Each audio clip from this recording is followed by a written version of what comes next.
हिमालय की शांत वादियों में, जहां बर्फ से ढकी चोटियां आकाश को छूती थीं और नदियां मधुर स्वर में बहती थीं, वहीं राजा हिमवान और रानी मेना का निवास था।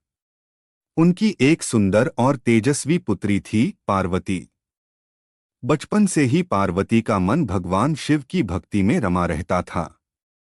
वह अक्सर ध्यान में बैठती और शिव का नाम जपती, ओम नमः शिवाय। पार्वती का यह प्रेम कोई साधारण आकर्षण नहीं था, बल्कि यह पिछले जन्म की स्मृतियों से जुड़ा हुआ था। वह सती का ही पुनर्जन्म थीं, वही सती जिन्होंने अपने पिता दक्ष के यज्ञ में अपमान सहकर अग्नि में अपने प्राण त्याग दिए थे। उस घटना के बाद भगवान शिव वैराग्य में चले गए और संसार से अलग होकर कैलाश पर्वत पर ध्यान में लीन हो गए। समय बीतता गया और देवताओं को यह चिंता सताने लगी कि यदि शिव विवाह नहीं करेंगे तो संसार में संतुलन बिगड़ जाएगा। तारकासुर नामक असुर अत्याचार कर रहा था और उसे वरदान प्राप्त था कि केवल शिव के पुत्र ही उसका वध कर सकते हैं।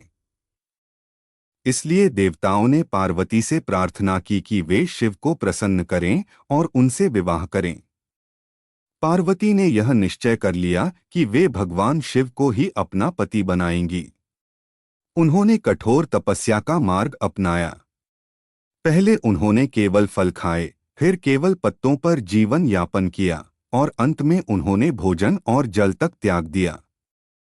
उनकी यह तपस्या इतनी कठोर थी कि देवता भी आश्चर्यचकित हो गए। कई वर्षों की तपस्या के बाद भी शिवजी ने ध्यान नहीं तोड़ा।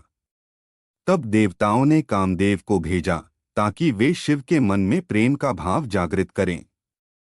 कामदेव ने अपने पुष्प बाण चलाए और एक क्षण के लिए शिव का ध्यान भंग हुआ। लेकिन जैसे ही शिव ने देखा कि यह सब उनकी तपस्या में विघ्न डालने का प्रयास है, वे क्रोधित हो गए और अपनी तीसरी आंख खोल दी। उस अग्नि से कामदेव भस्म हो गए।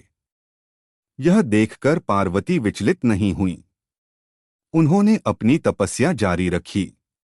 उनकी अटूट भक्ति और समर्पण ने अंततः शिव का हृदय पिघला दिया। शिव ने एक ब्राह्मण का रूप धारण किया और पार्वती के पास पहुंचे।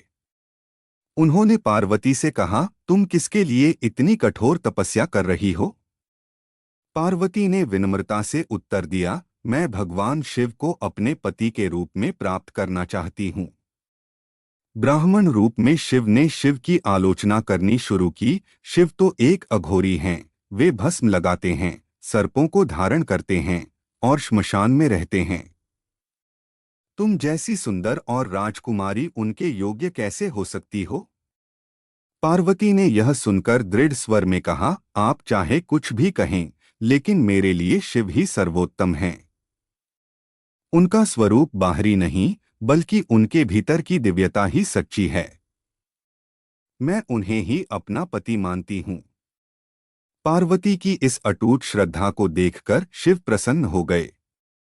उन्होंने अपना असली रूप प्रकट किया और कहा, हे पार्वती, तुम्हारी भक्ति और तपस्या ने मुझे प्रसन्न कर दिया है। मैं तुम्हें अपनी पत्नी के रूप में स्वीकार करता हूँ। यह सुनकर पार्वती